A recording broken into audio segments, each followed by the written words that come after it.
मैं आपको एक शॉकिंग चीज़ बताता हूँ, ट्रेडिंग में पैसे स्ट्रैटेजी से नहीं बनते क्योंकि जब मैं स्टार्टिंग फेज़ में था ना, तो मैं भी ऐसे ही सोचता था कि कहीं से किसी की स्ट्रैटेजी मिले, किसी यूट्यूबर की स्ट्रैटेजी मिले, किसी बंदे की स्ट्रैटेजी मिले, तो मैं भी पैसे कमाना स्टार्ट करूँगा। लेकिन ये सच नहीं है, स्ट्रैटेजी से पैसे नहीं बनते हैं और बहुत समय देने के बाद मैंने ट्रेडिंग से एक चीज़ सीखी कि ट्रेडिंग ना नॉलेज का गेम नहीं है, ट्रेडिंग डिसीजन का गेम है। और जब मैं खुद का एनालिसिस किया ना, तो मुझे एक चीज़ समझ में आ गई कि मैंने टाइम बहुत वेस्ट किया है ट्रेडिंग में। तो मैं नहीं चाहता कि आप भी टाइम वेस्ट करो गलत चीज़ों पे। तो क्या-क्या मैंने गलतियाँ की है ट्रेडिंग में, वो मैं आपको आज की इस वीडियो में बताने वाला हूँ। 4 ऐसी मिस्टेक्स बताऊँगा जो आपको नहीं करनी है। अगर आप अभी भी वो कर रहे हो ना या फिर अभी भी अगर आप लोग प्रॉफिटेबल नहीं हो, तो मैं आपको गारंटी दे के बता सकता हूँ कि आप उनमें से एक गलती कर रहे होंगे। तो उस गलती को आपको नहीं करना है जो मैंने की है और जो मैंने इन सालों में समझा है। स्टार्ट करते हैं फर्स्ट मिस्टेक से, पेपर ट्रेडिंग करना। आप बोलोगे पेपर ट्रेडिंग करना? हाँ, पेपर ट्रेडिंग करना। क्योंकि ज़्यादातर लोग क्या करते हैं ना कि पेपर ट्रेडिंग ही करते रहते हैं। अब क्या होता है ना कि जब आप लोग रियल मनी से ट्रेड करते हो फिर पेपर ट्रेडिंग कर रहे हो, दोनों में डिफरेंस क्या होता है देखो। बहुत से लोग क्या करते हैं ना कि डेमो ऐप पे ट्रेडिंग करते हैं या फिर बहुत से लोग होते हैं जो पेपर पे बस लिखते हैं मतलब नोटबुक में। दोनों में डिफरेंस क्या होता है मैं आपको बताता हूँ। इस पॉइंट को समझने के लिए ना थोड़ा-सा अब आपको आपकी लाइफ को समझना पड़ेगा। देखो 2019 में एक रिसर्च हुआ था, उस रिसर्च में ये समझ में आ गया कि जो लोग सेडेंटरी लाइफस्टाइल को फॉलो करते हैं ना, सेडेंटरी इस वर्ड का मीनिंग होता है मतलब ज्यादा सिटिंग या फिर ज्यादा स्क्रीन टाइम देना, ज्यादा लो फिजिकल एक्टिविटी, सिंपल लैंग्वेज में समझो तो सेडेंटरी वर्ड का मीनिंग ये होता है कि लो फिजिकल एक्टिविटी। तो अब देखो, हम लोग जब ट्रेडिंग करते हैं ना तो क्या होता है कि हम लोग बैठे हुए हैं, तो एक तो हम लोग यूज कर रहे हैं, देखना आप लोग क्या करते हो कि आप लोग ट्रेड कर रहे हो, ट्रेडिंग में जब आपका टारगेट हिट होता है ना, तो हमारा ब्रेन को इस तरीके से प्रोग्राम किया गया है, ध्यान से समझो, मैं आपको कुछ ऐसा बता रहा हूँ ना जो आपने कभी सोचा भी नहीं है। जो सोशल मीडिया ऐप्स है ना, इंस्टाग्राम या फिर फेसबुक, जो आप लोग रील्स या फिर शॉर्ट वीडियोस देखते हो जहां पर, वहां पे जब आप लोग देखते हो ना, तो आपके ब्रेन को ना टाइनी डोपामाइन मिलता है। अब इसका कनेक्शन क्या है ट्रेडिंग से?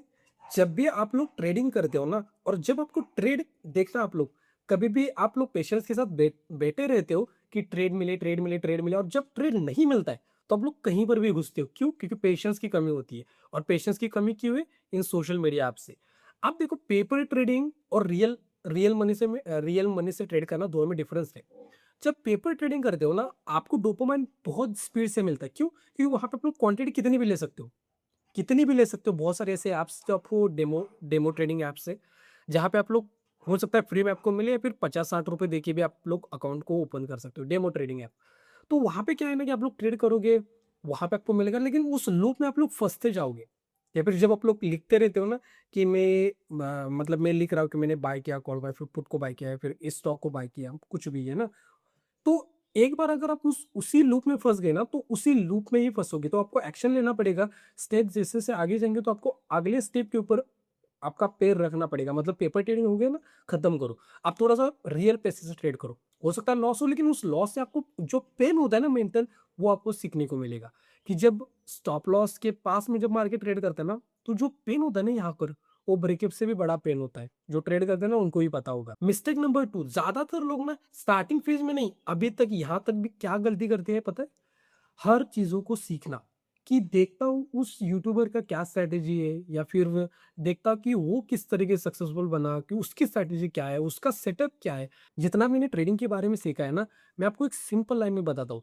जितना आपको कम नॉलेज होगा, आप उतना ही सक्सेसफुल बनने की प्रोबेबिलिटी ट्रेडिंग में ज़्यादा है। लेकिन जितना आपके पास ज़्यादा नॉलेज होगा ट्रेडिंग के बारे में, उतना आप कन्फ्यूज़ में रहोगे। जैसे मैं आपको बताता हूँ, मान लो कोई बंदा है जो सपोर्ट या फिर रेजिस्टेंस पे ट्रेड कर रहा है। मान लो सपोर्ट पे बाय कर रहा है, रेजिस्टेंस पे सेल कर रहा है। सिंपल मैं आपको बता रहा हूँ, बस एग्ज़ाम्पल के लिए समझो।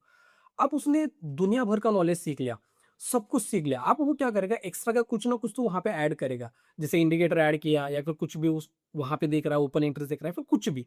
अब मैं ये नहीं बोल रहा हूँ कि सीखना नहीं चाहिए, सीखना चाहिए, लेकिन ज़्यादा अगर उसी, क्या होता है ना कि एक होता है कि आप लोग काम कर रहे हैं और दूसरा है जैसे कि स्टेप 1, स्टेप 2, स्टेप 3, ये काम हो गया आपका। एक काम ये होता है और एक काम होता है सर्कल में घूमना। ज़्यादातर लोग इसी सर्कल में घूमते रहते हैं कि ये भी सीखता हूँ, ये भी सीखता हूँ, फिर ये स्ट्रैटेजी वर्क नहीं करेगी तो मैं नेक्स्ट स्ट्रैटेजी को शिफ्ट होऊँगा। तो हर बार सीखते रहोगे तो इस साइकिल में फँसोगे और कभी भी इस साइकिल से बाहर नहीं निकल पाओगे। और प्रॉफिटेबल अगर बनना है तो साइकिल को पहले तो ब्रेक करना पड़ेगा, तभी जाके प्रॉफिटेबल बन पाओगे आप लोग। तो दूसरी मिस्टेक मैंने क्या की थी कि हर चीज़ों को सीखना, कि किसी ने देखा मैंने कि वहाँ पे वो कुछ और लगा रहा है या फिर कुछ और, वो सीक्रेट वगैरह नहीं है भाई। कुछ भी सीक्रेट नहीं है यहाँ पर, जो आपके पास में है ना उतना ही सफिशिएंट है यहाँ पर। बस आपको एग्जीक्यूशन करना है, आपको पेशेंस रखना है, आपको हार्ड वर्क करना है। ऑलरेडी आपको सब कुछ पता है जो करना चाहिए। ध्यान से समझो, ट्रेडिंग के बारे में नहीं, इस कहा किसी भी फील्ड में आप लोग काम करो, आपके पास ऑलरेडी वो सब कुछ नॉलेज है जो आपको करना है। लेकिन बीच में क्या आता है? लेज़ीनेस। बीच में क्या आता है? डाउट कि होगा या फिर नहीं। बीच में क्या आता है कि उसके पास कुछ तो ऐसा होगा जो मेरे पास में नहीं है। नहीं है भाई, आपके पास में ऑलरेडी सब कुछ है। बस फ़र्क बस इतना है कि वो जल्दी फ़ास्ट एक्शन लेते हैं, आप लोग एक्शन नहीं लेते हो। आप लोग बिलीव करते हो नॉलेज के ऊपर, वो बिलीव करता है डिसीज़न के ऊपर। आप क्या कर रहे हो? नहीं, नहीं, एक ट्रेड ले लिया, हो सकता है गलती हो गई तो मुझे क्या करना पड़ेगा? और कुछ सीखना पड़ेगा। तो नॉलेज, लेकिन वो बंदा उसने गलत कुछ किया, वो डिसीजन दूसरा लेगा या फिर नेक्स्ट डे कुछ करेगा। तो वो डिसीजन के ऊपर उसका फोकस होता है। जो प्रॉफिटेबल ट्रेडर है, फिर जो भी जिंदगी में कुछ कर रहा है ना, वो डिसीजन के ऊपर फोकस करता है। अब मैं जो बोल रहा हूँ ना, ये अगर थोड़ा सा अलग पॉइंट ऑफ व्यू से देखोगे तो आपको लगेगा मैं पता नहीं क्या बोल रहा हूँ। लेकिन मेरे पॉइंट ऑफ व्यू से देखो, आपको समझ में यह आएगा कि ट्रेडिंग में ज्यादा नॉलेज की जरूरत नहीं है। बस आपको डिसीजन मेकिंग पावर ज्यादा होनी चाहिए, और जो आपके पास में है ना, उसको कंसिस्टेंसी के साथ आपको करना है। देखो, ऐसे बहुत सारे ऐसे एग्जाम्पल आपको हिस्ट्री में ढूंढो, आपको मिलेंगे कि एक बंदे ने छेनी और हथौड़े से मतलब पूरा माउंटेन तोड़ दिया। ऐसा क्यों? कंसिस्टेंसी से। आप आप कंपेयर करोगे, उसके पास मशीन है, मेरे पास तो मशीन है ही नहीं। लेकिन कंसिस्टेंसी के साथ रहोगे ना, तो आपको उसको भी बीट कर दोगे। थर्ड मिस्टेक में क्या करता था ना, कि मैं तुरंत 9:15 पे जाके सिस्टम ऑन करके बैठ जाता था। मैंने कभी प्री एनालिसिस या फिर पोस्ट एनालिसिस नहीं किया स्टार्टिंग फेज में। अगर आप ऐसा करते हो कि मार्केट ओपन होने से पहले एनालिसिस कर रहे हो, मार्केट बंद होने के बाद भी एनालिसिस कर रहे हो, तो आप बहुत अच्छी कैटेगरी में हो भाई लोग। मैं पहले ऐसा सोचता नहीं था। मैं क्या करता था, डायरेक्टली सिस्टम पे जाऊंगा, पीसी ऑन करूंगा और बैठूंगा। इस तरीके से आपको नहीं करना। आपको क्या करना है, देखो ध्यान से समझो। एक है कि आपने पहले एनालिसिस किया कि बाय करना है फिर सेल करना है। दूसरा, मार्केट बंद होने के बाद 3:30 पे कभी कभी हो सकता है आपको सेटअप मिले ना मिले। तो जब सेटअप नहीं मिलता तो आपको ऑब्वियसली क्या करना पड़ेगा, उस दिन के लिए बंद करना पड़ेगा ट्रेडिंग, है ना। तो उस दिन के लिए आप लोग क्या कर सकते हो, 3:30 के बाद देखो कि मार्केट ने क्या किया। वो देखना बहुत इंपॉर्टेंट है। ज्यादातर लोग क्या करते हैं, नहीं भाई मैं तो आऊंगा, बस करूंगा और जाऊंगा। ये आपका बिजनेस है और बिजनेस को टाइम देना पड़ता है भाई लोग। तो आपको टाइम देना पड़ेगा। अगर आप लोग टाइम नहीं दोगे ना, तो कुछ नहीं हो पाएगा। मैंने देखा है लोगों को जो बस देखते कि बस मैं तो सक्सेसफुल बन जाऊंगा। नहीं बन पाओगे इस तरीके से अगर सोचोगे तो। आपको मेहनत करना पड़ेगा, किसी के ऊपर ट्रस्ट करके कि वो आके मेरी जिंदगी बदलेगा। कोई यहाँ पे किसी की जिंदगी नहीं बदलने वाला। हो सकता है सुनने में थोड़ा सा कड़वा लगे, लेकिन सच बता रहा हूँ मैं। आपको आपकी खुद की जिंदगी को आपको खुद को बदलना पड़ेगा। वो किस तरीके से बदलोगे आप लोग? एक सेटअप, एक स्ट्रेटेजी, डिसीजन पावर बहुत इंपॉर्टेंट है।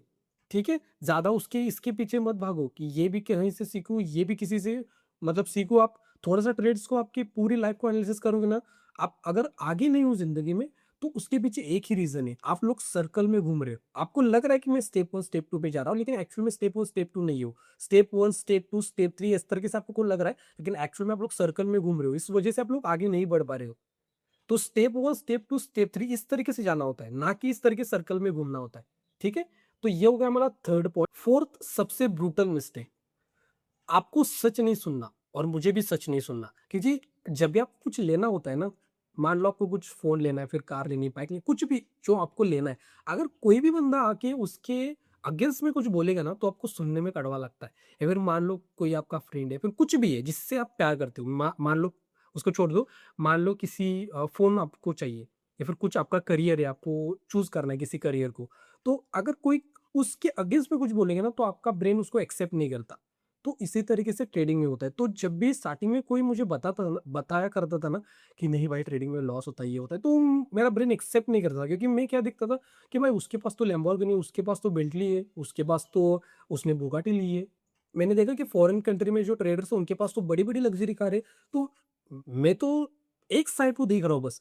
आपको दूसरी साइड को भी देखना पड़ेगा। रियलिटी, रियलिटी क्या है कि ट्रेडिंग में लॉसेस होते हैं। बहुत से लोग ऐसे होते हैं जिन्होंने सुसाइड भी अटेम्प्ट किया है भाई लोग। तो इस रियलिटी को भी समझो, बस दिन के उजाले को मत देखो, अंधेरे को भी देखो, रियलिटी को समझो। ये वॉर चल रही है, यहाँ पे जितनी आपकी तलवार इंपॉर्टेंट है ना, उससे ज्यादा इंपॉर्टेंट शील्ड है। तलवार मतलब क्या है, जो आपके पास स्ट्रैटेजी है, सेटअप है, लेकिन उससे भी ज्यादा इंपॉर्टेंट क्या है, शील्ड, मतलब कि ढाल। अगर आपके पास में ढाल नहीं होगी ना, तो आप कितनी बार ही अटैक कर पाओगे, कभी ना कभी तो आपके ऊपर भी अटैक होगा, है ना, कि ये ट्रेडिंग है, यहाँ पे कोई पैसा कमाएगा तो कोई गवाएगा। तो यहाँ पे ढाल जो है ना, वो है रिस्क मैनेजमेंट, और जो तलवार है ना, वो है आपकी स्ट्रैटेजी सेटअप, आपका एग्जीक्यूशन, आपकी स्ट्रैटेजी, या फिर जो भी बोलो, आपकी तलवार है, मतलब जो आप लोग डिसीजन ले रहे हो वो आपकी तलवार है। लेकिन कुछ ऐसा भी होना चाहिए ना जो आपको प्रोटेक्ट करे, वो शील्ड क्या है, वो शील्ड है रिस्क मैनेजमेंट। और इस सच्चाई को जान लो कि कितना भी सीखो इस इंडस्ट्री में, प्रोबेबिलिटी बहुत हाई है कि आपका लॉस ही होगा, हमारा ही लॉस होगा। क्यों? क्योंकि अगर मैं बाय कर रहा हूँ, मान लो मैंने कॉल को बाय किया, आगे वाला बंदा क्या करेगा, कॉल को सेल करेगा। अब मेरे पास में पैसे कम है, ज्यादातर लोगों के पास में पैसे कम होते हैं, तो उसके पास में डबल एडवांटेज है। पहला, हम पैसे कब कमाएंगे, कि जब मार्केट हमारे डायरेक्शन में जाएगा तब हम पैसा कमाएंगे। लेकिन वो अगर उसके मार्केट डायरेक्शन में जाएगा तब भी वो पैसा कमाएगा, प्लस मार्केट अगर साइडवेज होगा तब भी पैसा कमाएगा। तो ये थोड़ा सा अलग गेम है भाई, कि यहाँ पे ऑलरेडी एडवांटेज उनके पास में है, हमारे पास में नहीं है। तो यहाँ पे क्या इंपॉर्टेंट है, शील्ड इंपॉर्टेंट है, ढाल इंपॉर्टेंट है इस वॉर में।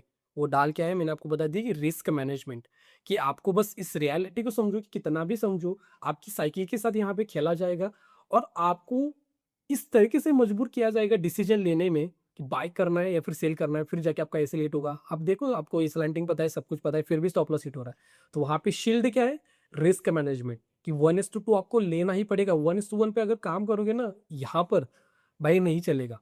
मैं सच बता रहा हूँ, नहीं चलेगा 1:1 यहाँ पर, क्योंकि यहाँ पे ना दिक्कत है। 1:1 तो बहुत, 1:1.5 मिनिमम, मिनिमम बोल रहा हूँ मैं। 1:1 से काम नहीं चलने वाला, क्योंकि यहाँ पे आपको ब्रोकरेज टैक्सेस वगैरह बहुत कुछ देना है। 1:1 नहीं होता, मैंने बहुत सारी वीडियोस में बोला है आपको। आपकी स्ट्रैटेजी वीक है, हो सकता है आपका माइंडसेट भी वीक हो सकता है आपका कैपिटल भी बहुत कम हो, लेकिन अगर आपके ढाल शील्ड आपकी प्रॉपर है ना, मतलब आपका रिस्क मैनेजमेंट प्रॉपर है ना, तो आप लोग प्रॉफिटेबल बन सकते हो। क्योंकि तलवार से इंपॉर्टेंट है वो ढाल, क्योंकि ज्यादातर अटैक आपके ऊपर भी होंगे। जब आप भी अटैक करने जाओगे ना, तो आपके ऊपर भी अटैक्स होंगे। अगर साइड में बैठे हो, कोई अटैक नहीं करेगा, मतलब कुछ बाय भी नहीं करे, कुछ सेल नहीं करे, बस बैठे हुए, तो अटैक होगा। लेकिन जब बाय करोगे तो आपके आगे में सेलर है, तो उस सेलर अगर आपके ऊपर मतलब हमला करेगा, तो आपको प्रोटेक्ट किस तरीके से आप लोग करोगे खुद को उस ढाल से, और ढाल है रिस्क मैनेजमेंट। क्या आपने आपने आपसे कभी एक क्वेश्चन पूछा है कि जो 17th सेंचुरी के मैन थे और जो 21st सेंचुरी के, मतलब आज के जो मैन है, उनमें इतना डिफरेंस क्यों है? 17th सेंचुरी में ना जिम था, फिर भी वो जो मैन थे वो पावरफुल थे, फिजिकली एक्टिव थे, उनके अंदर डिसिप्लिन था, मोटिवेशनल वीडियो भी नहीं था तब, तब भी डिसिप्लिन था। लेकिन आज के मैन के पास में सब कुछ अवेलेबल है, फिर भी इतना वीक, डिप्रेशन, एंजाइटी, स्ट्रेस क्यों आ रहा है? इसके पीछे क्या रीजन है? अगर आपने ये समझ लिया, तो आप इस लूप को तोड़ सकते हो। बस आपकी पूरी लाइफ मतलब ट्रेडिंग नहीं है, ट्रेडिंग बस एक पार्ट है आपका लाइफ का। अगर आपकी पूरी जिंदगी को बदलना है ना, तो आपको समझना पड़ेगा कि इतना डिफरेंस क्यों आ चुका है। उस मैन में जो 17th सेंचुरी में था, वो भी मैन ही है ना, हम भी मैन ही है, लेकिन इतना डिफरेंस क्यों आया? इसके पीछे क्या रीजन है? तो मैं आपको पहले ये बता दूं कि गलती आप में नहीं है, गलती कुछ और चीजों में। तो अगर आपको सीखना है कि गलती क्या हो रही है, तो जल्दी से इस वाली वीडियो के ऊपर क्लिक करो। इस वीडियो में मैंने आपको एग्जैक्टली क्लियर किया है। और चाइना में रिसर्च हुआ था 2019 में भी, और भी जगह पे 2023 में ऐसे मल्टीपल रिसर्चेस हुए थे। उस सारे रिसर्च मैंने इस वीडियो में क्लियर किए। तो जल्दी से इस वीडियो के ऊपर क्लिक करो, मैं आपको इस वीडियो में मिलता हूँ और आपको कुछ ऐसा बताता हूँ जो आपने कभी सोचा नहीं है। यहाँ तक वीडियो देखने के लिए भाई लोग थैंक यू सो मच, बहुत प्यार आपको, थैंक यू सो मच।